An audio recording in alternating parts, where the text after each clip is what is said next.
Live from Vanguardia America headquarters in Phoenix, I'm James Garcia. In Texas, one day after convening a public forum about this month's mass shooting in El Paso, Governor Greg Abbott complained on Twitter about the state having to pay for the public education of undocumented immigrant children. In an angry response to Abbott's tweet, members of the El Paso delegation to the Mexican-American caucus in the Texas legislature blasted the governor's remarks. State Senator Jose Rodriguez called the governor's comments hurtful and dangerous. Abbott's tweet came just 3 weeks after a gunman massacred 22 people, mostly Latinos, in an El Paso Walmart. Authorities say the man charged in the crime confessed that he drove to El Paso with a plan to, quote, kill Mexicans. As for the cost associated with educating undocumented children, in 1982, the U.S. Supreme Court ruled in Plyler v. Doe that any child enrolled in public school, regardless of their immigration status, is entitled to an education. A new rule by the Trump administration would sidestep a federal court ruling and allow immigration authorities to hold migrant children and their families in detention indefinitely, according to the Washington Post.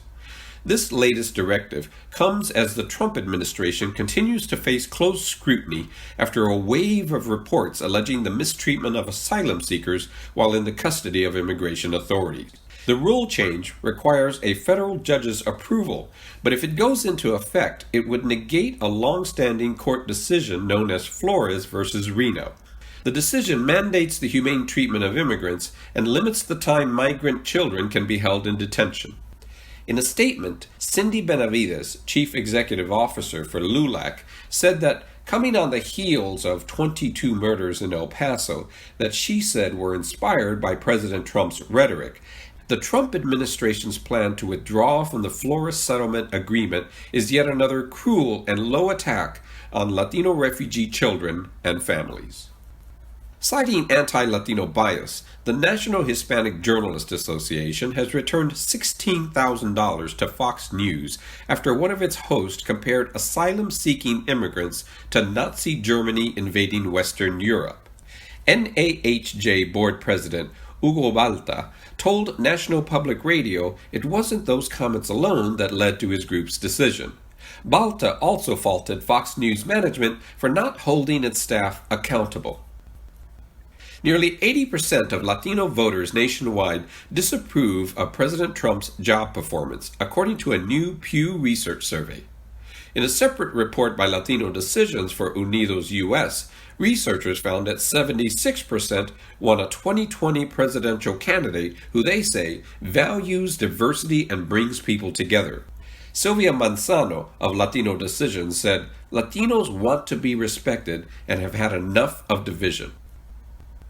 Over the course of a typical 40-year career, Black women and Latinas will earn an estimated $1 million less than their white male counterparts in the workforce, according to the National Women's Law Center. The U.S. Census reports that Latinas in the United States earn about 53 cents for every dollar earned by a white man. Black women earn about 61 cents on the dollar, and white women earn 77 cents on the dollar when compared to their white male counterparts in the workforce. The top political affairs director for Unidos US has died. Unidos US President and CEO Janet Murguia said the organization's Senior Director of Legislative and Political Affairs, Albert Jaques, died on August the 18th. In a statement posted on the group's website, Murguia said Jaques had a long and illustrious career and spent his life serving the community. In a post on Twitter, Jaques' son, Alex, said his father loved photography, the national baseball team, and his family. Alex Jaques added that his father fought for workers, consumers, and marginalized communities his entire life. The new Netflix series, based on the life of music icon Selena Quintanilla Perez, who was shot and killed more than 20 years ago in the prime of her life, will star Christian Serratos. Serratos played Rosie Espinosa on HBO's The Walking Dead. Known as the Queen of Tejano music, Selena won a Grammy in 1994 for Best Mexican American Album. Tragically, she was killed the following year by the head of her fan club. A release date for Selena, the series, has yet to be announced. For more news or to hear regular interviews with national newsmakers, visit VanguardiaAmerica.com. For Vanguardia America, I'm James Garcia.